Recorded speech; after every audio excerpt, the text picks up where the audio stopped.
ये सच्ची कहानी 24 जनवरी 2022 की है। सर्दी का मौसम था।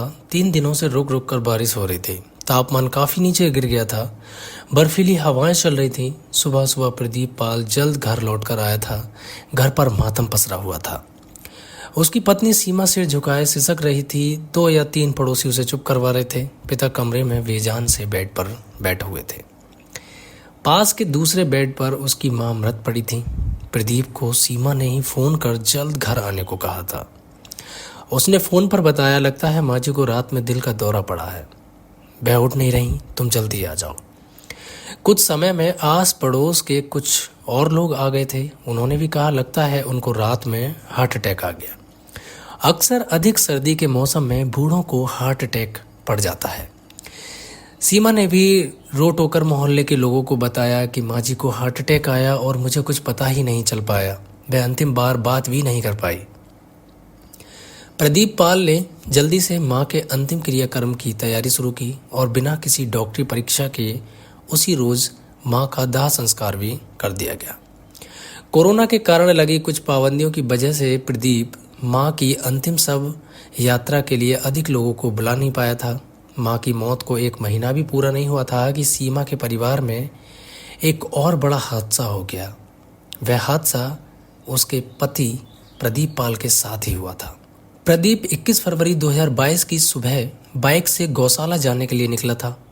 रोहिणी इलाके के सेक्टर 24 के आगे हेलीपैड रोड पर पहुंचा ही था कि उसे कुछ लोगों ने गोली मार दी। उसे काफी नजदीक से 3 गोलियां दागी गई थीं, जिसके चलते घटनास्थल पर ही उसकी मौत हो गई।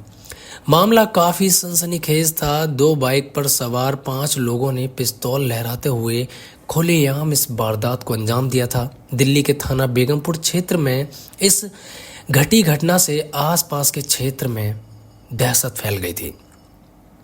सूचना मिलने पर बेगमपुर थाना पुलिस मौके पर पहुंच गई। रोहिणी के डीसीपी प्रणव तायल को जब इस घटना की जानकारी मिली, तब उन्होंने तुरंत स्पेशल सेल के एसीपी ब्रह्मजीत सिंह के नेतृत्व में एक टीम का गठन करके हत्यारों को जल्द से जल्द गिरफ्तार करने का जिम्मा सौंप दिया। टीम में इंस्पेक्टर ईश्वर सिंह, एसआई सुशील, जगदीश, एएसआई सुरेश, रुपेश, रविंद्र और हेड कांस्टेबल स्वराज को शामिल किया गया।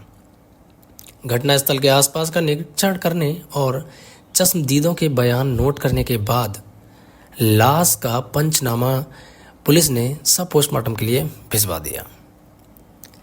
लाश की जेब से मिले आई कार्ड और अन्य दस्तावेजों के आधार पर जब पुलिस प्रदीप के घर पहुंची और घटना की जानकारी दी, तो वहां रोना धोना मच गया। बूढ़ा बाप, जिसने 3 हफ्ते पहले ही अपनी पत्नी को खो दिया था, अब जवान बेटे की हत्या का समाचार सुनकर जमीन पर गिर पड़े। उधर सीमा भी पति की मौत का समाचार सुनकर पछाड़े खाने लगी। तीनों बच्चे एक दूसरे का हाथ थामे रोने लगे। पुलिस ने किसी तरह परिवार को ढांढस बंधाया और आवश्यक जानकारी जुटाकर लौट गई। अपने कार्यालय पहुंचकर एसीपी सिंह ने सबसे पहले प्रदीप के मोबाइल फोन का डेटा निकालने के आदेश दिए। स्पेशल टीम के इंस्पेक्टर ईश्वर सिंह ने जांच शुरू की तो पाया कि एक फ़ोन नंबर पर प्रदीप के फ़ोन से काफ़ी कॉल किए गए थे। उस पर लंबी बातें भी हुई थीं। पता चला कि गौरव तेवतिया के नाम से रजिस्टर वह नंबर उत्तर प्रदेश का है। सीमा से गौरव के बारे में पूछने पर मालूम हुआ कि वह उनका किराएदार है, लेकिन हत्या की घटना के दिन से ही गायब है। उसी दिन से उसका फ़ोन भी स्विच ऑफ था। उस पर पुलिस का शक गहरा गया।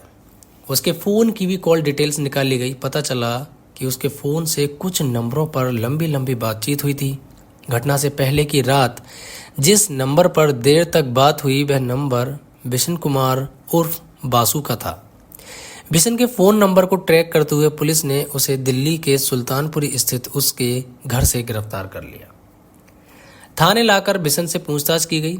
पुलिस की सख्ती के आगे वह ज़्यादा देर नहीं टिक पाया। प्रदीप हत्याकांड के बारे में सब कुछ बताने को राजी हो गया। इसी के साथ उसने ये भी बता दिया कि प्रदीप की माँ की भी हत्या हुई थी, जिसे सभी ने हार्ट अटैक समझा था। उन दोनों हत्याओं में वह शामिल था। हत्या का गुनाह स्वीकार करने के बाद विशन ने जो कहानी सुनाई, वह काफ़ी हैरान करने वाली थी। यानी प्रदीप के मर्डर से पहले हुई उसकी मां की मौत भी हत्या ही थी।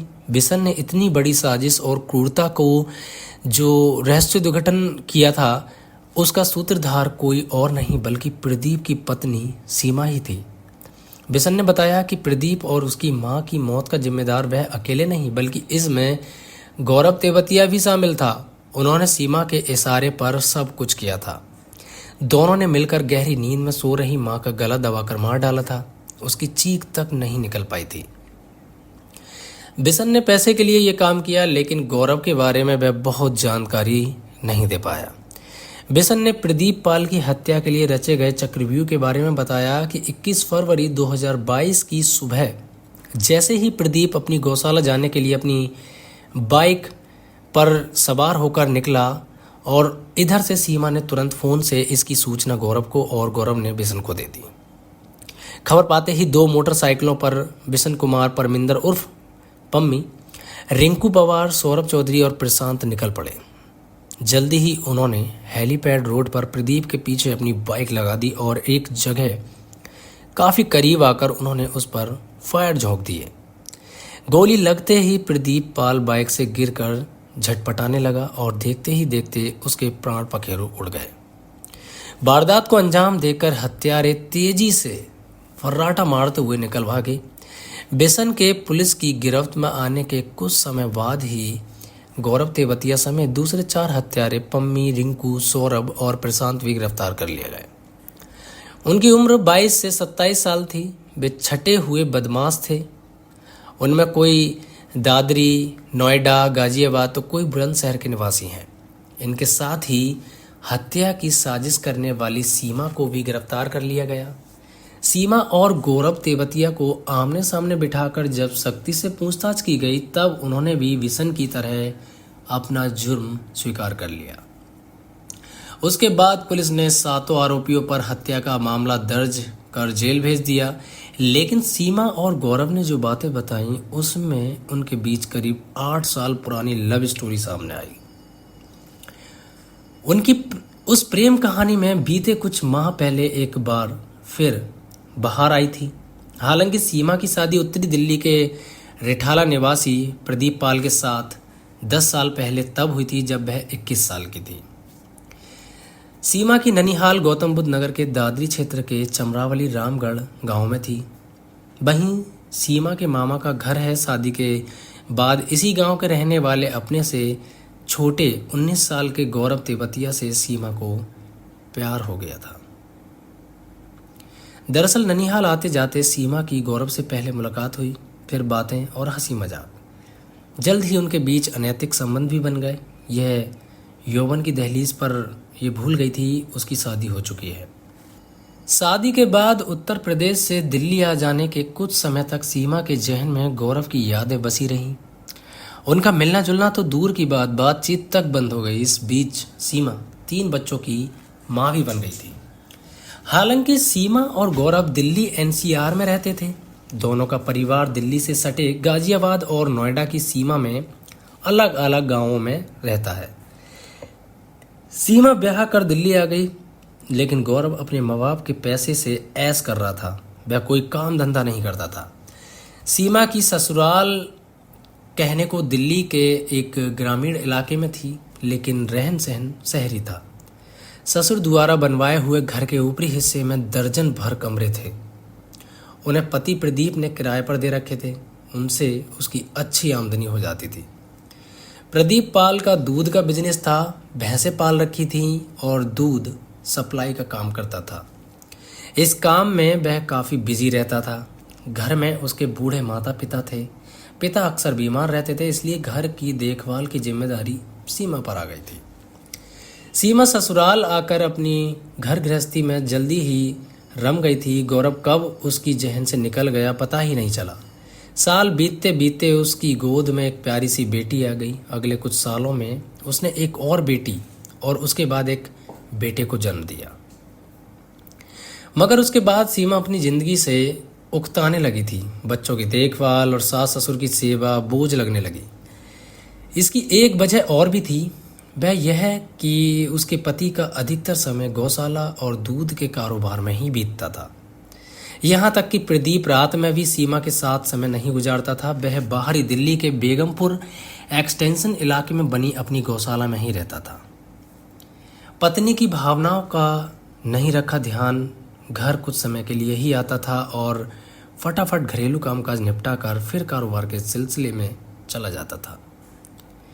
प्रदीप के पास 3 भैंसें थीं जिन्हें वह घर से दूर गौशाला में रखता था। रात को भैंसों की देखरेख और रखवाली के लिए वह गौशाला चला जाता था। सुबह भैंसों को चारा पानी देने और दूध दुहने के बाद ग्राहकों को दूध बेचने चला जाता था। सारा काम निपटाने के बाद ही घर लौटता था। उसके पीछे सीमा अपने बच्चों और सास ससुर की देखभाल में लगी रहती थी। उसकी रातें बिस्तर पर करवटें बदलते बीत रही थीं। उसके मन और शरीर की ज़रूरतें जस की तस थीं। की चाहत में सुलगती सीमा एक दिन अपने दिनों को याद करने लगी। उसी सिलसिले में उसे पिछले प्यार की यादें ताज़ा हो आईं। बार बार पूर्व प्रेमी का चेहरा नज़रों के सामने से गुजरने लगा। उसके गुजारे हसीन लम्हे याद आने लगे। उसकी चुलबुली बातें, हंसी मजाक, देह से छेड़छाड़, चूमना, सहलाना और बहुत कुछ सिनेमा के फ्लैशबैक की तरह फटाफट दिमाग में घूम गया। गौरव की फिर से यादें ताज़ा होने के बाद मन उससे मिलने के लिए झटपटा उठा। जब बेचैनी हद से ज़्यादा होने लगी तब उसने गौरव का फ़ोन नंबर पता किया। संयोग से पुराने फ़ोन में उसका नंबर भी मिल गया और फिर एक दिन सीमा के दिमाग में क्या सूझी कि उसने गौरव को फ़ोन मिला दिया। हेलो गौरव, मैं सीमा बोल रही हूँ। सुन रहा है ना तू तो याद करता नहीं, इसलिए मैंने आज तुझे ही याद कर लिया। फ़ोन पर काफ़ी समय बाद अचानक सीमा की आवाज़ सुनकर गौरव हचकचा गया। उसके मुंह से निकल पड़ा, अबे तुझे अब याद आई है मेरी? इतने दिनों बाद? कहाँ थी इतने दिनों? तब यहाँ पर सीमा कहती है, गौरव देख, गालियाँ मत दे, मानती हूँ तुझे बहुत दिनों तक भुलाए रही, लेकिन मैं आज भी तुझसे उतना ही प्यार करती हूँ जितना पहले किया करती थी। भला मैं तुझे कैसे भूल सकती हूँ? तू तो मेरा पहला प्यार है। कोई पहले प्यार को भूल पाया है जो मैं भूलूंगी? सीमा ने ऐसा गौरव से प्यार से बोला। मैं कैसे मान लूँ? मैं जानता हूँ कि तू तो अब सेठानी बन गई है, मालदार है, पति का बड़ा बिजनेस है, पैसा है। मुझे झूठा दिलासा दे रही है ना तू? क्योंकि मैं ठहरा निकम्मा निठल्ला। गौरव लगातार बोलता ही जा रहा था। सीमा बीच में टोकती हुई बोली, तू अपनी ही बातें कहे जा रहा है, मेरी बात को समझने की कोशिश तो कर। जो बात तुझ में है वह प्रदीप में नहीं है। तू मिलेगा तो मैं सब कुछ बताऊंगी तुझे। देख, पैसा ही सब कुछ नहीं होता है। मुझे आज भी तेरा ही इंतजार है। बोल तो फिर कब मिलेगी? यहाँ तो फिर से लॉकडाउन लग गया है, रात का कर्फ्यू है। गौरव बोला, मैं बाद में बताऊंगी, इतना समझ ले कि तेरी मुझे बहुत याद सता रही है। सीमा बोली और फ़ोन डिस्कनेक्ट कर दिया। लंबे अरसे बाद फ़ोन पर सीमा की बातें सुनकर गौरव बेचैन हो उठा। बीते दिनों का बिछुड़ा प्यार दिल में उछाल मारने लगा। मन फिर से बिछुड़ी प्रेमिका से मिलने के लिए बेचैन हो गया। भले ही प्रेमिका शादीशुदा थी, मगर उसके लिए तो वह अभी भी वही कमसिन सुकुमारी ही थी जिसे प्यार से सेक्सी सिम्मी कहकर बुलाता था, क्योंकि उसके अंदाज पर वह कलेजा निकाल कर रख देता था। वह भी उसे आहें भरने तक की नौबत नहीं आने देती थी। मिलते ही झट से गले लग जाती थी और गौरव उसे चूम लेता था। जब सालों बाद उसने कहा कि उसका आज भी इंतजार है, तब वह खुद को रोक नहीं पाया। उसका नंबर अपने फ़ोन में सेव कर लिया। सीमा जिसे प्यार से गौरव बुलाती थी, उसका पूरा नाम गौरव तेवतिया है। सीमा से फ़ोन पर बात होने के बाद उससे मिलने के लिए बेचैन हो उठा। उसकी अगली कॉल का इंतजार करने लगा। अपना गांव घर छोड़कर गौरव दिल्ली आने की योजनाएं बनाने लगा, लेकिन समस्या किसी सही ठौर ठिकाने की थी। वह दिल्ली में ही कोई काम भी नहीं करता था।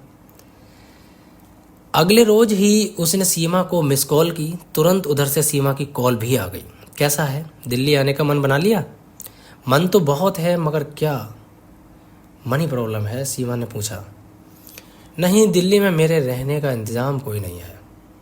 पैसा तो वहाँ कोई काम करके कमा ही लूँगा, गौरव बोला। उसका समाधान मेरे पास है। मैं जैसा कहूँगी तू वैसा ही करना, सीमा बोली। अरे तू तो समझदार भी हो गई है। चल चल चापलूसी मत कर, कहती हुई सीमा ने फ़ोन कट कर दिया।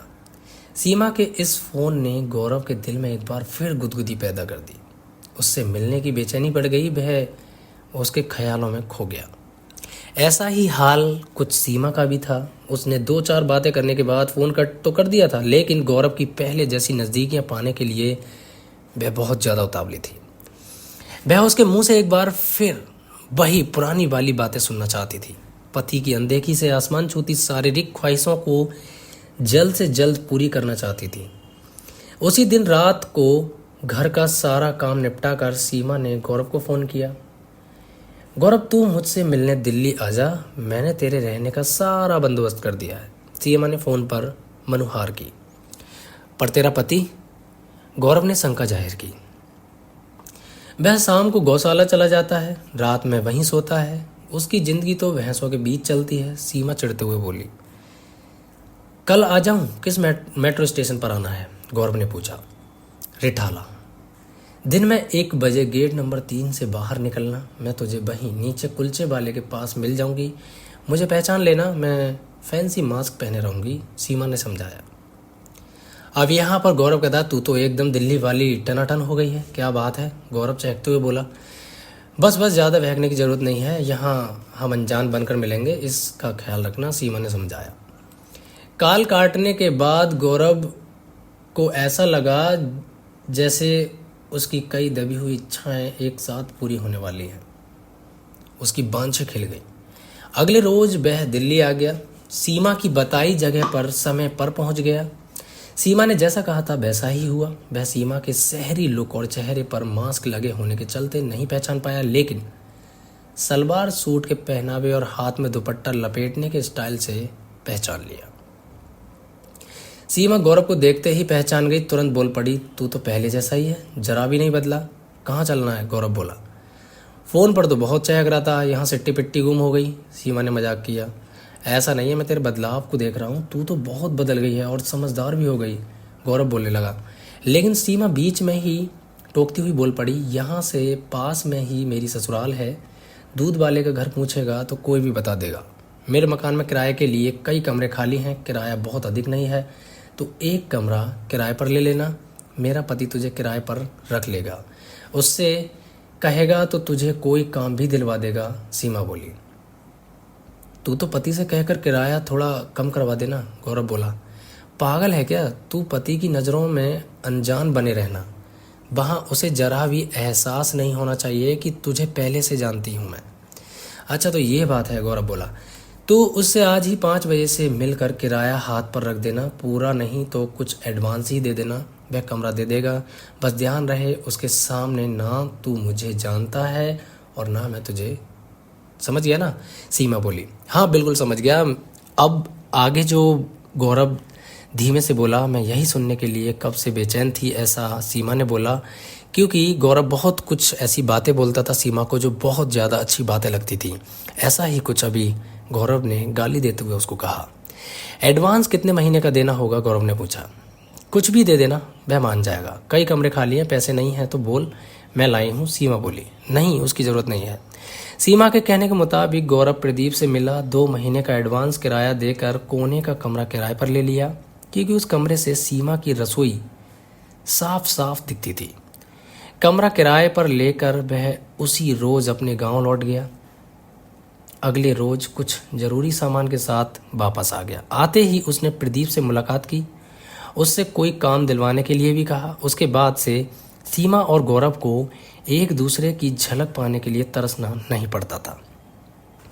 दोनों हर वक्त एक दूसरे की नज़रों के सामने थे। दिन में गौरव सीमा को दूर से निहारता था और रात होते ही वह उसके कमरे में पहुंच जाता था। वहाँ दोनों रंग रलियाँ मनाते थे। सुबह प्रदीप के लौटने से पहले सीमा कमरे की जो साफ सफाई है बिल्कुल सही कर देती थी और बिल्कुल पतिव्रता पत्नी बन जाती थी। उनकी रासलीला में बधा केवल उसके सास ससुर ही थे। उसे उनकी नज़रों से भी बचना था। सीमा ने इसका रास्ता निकाल लिया था। वह सास ससुर को रात के खाने और पानी में नींद की गोलियां मिला देती थी।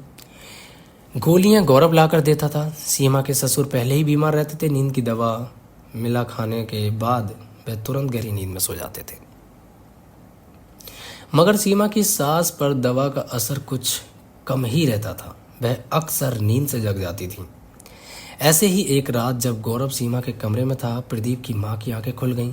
कमरे में धीमे स्वर में बातें करने की आवाज़ आई तो उन्हें कमरे में किसी के होने का संदेह हुआ। सुबह उसने सीमा से पूछा, तब वह बहाना बनाकर निकल गई, मगर वह समझ गई कि बुढ़िया को उस पर शक हो गया है। उसने गौरव से सावधान रहने को कह दिया। उसके बाद सीमा सास ससुर के गहरी नींद में सोने का पक्का इत्मीनान होने के बाद ही गौरव को बुलाती थी। महीने तक यही सब चलता रहा, मगर उसकी यह चालाकी बहुत दिनों तक नहीं चली। एक सुबह सीमा की सास की आंखें मुंह अंधेरे ही खुल गई और उसने गौरव को सीमा के कमरे से निकलते देख लिया। गौरव ने भी देख लिया कि उसकी चोरी पकड़ी गई है। सास ने सीमा को धमकाया कि वह अपनी हरकतों से बाज आ जाए, वरना प्रदीप को सारी बात बता देगी। इस पर सीमा ने हाथ पर जोड़कर सास से माफ़ी तो मांग ली और उन्हें मना लिया कि आगे से ऐसा नहीं होगा। फिर भी जब सीमा को एहसास हुआ कि सास उस पर नज़र रखती है, तब उसने उसे अपने प्यार के रास्ते से हटाने का खतरनाक इरादा बना लिया। 23 जनवरी की सर्द रातों में प्रदीप शाम ढले गौशाला चला गया था। उस रात सीमा ने खाने में नींद की दवा अधिक मात्रा में मिला दी। खाना खाने के बाद उसके सास ससुर गहरी नींद में सो गए। दोनों के सो जाने के बाद सीमा ने गौरव को बुलाया। उस दिन गौरव के साथ उसका दोस्त बिशन कुमार उर्फ बासु भी ठहरा हुआ था। दोनों ने आकर सीमा की सास का गला दबाकर उसकी हत्या कर दी। इसके बाद सीमा ने सास की चुन्नी उसके गले में इस तरह लपेट दी कि निशान नजर नहीं आए। फिर लाश को सोई हुई स्थिति में लिटाकर कमरे का दरवाज़ा भिड़ा दिया और अपने कमरे में जाकर सो गई। सुबह उसने प्रदीप को फ़ोन कर जल्दी घर आने को कहा। प्रदीप आया तब उसने भी माँ के कमरे में जाकर जगाना चाहा, मगर वहाँ तो माँ मुर्दा पड़ी थी। शरीर ठंडा पड़ चुका था। वहाँ मौजूद सभी लोगों ने एक ही बात, हार्ट अटैक की बात दोहराई।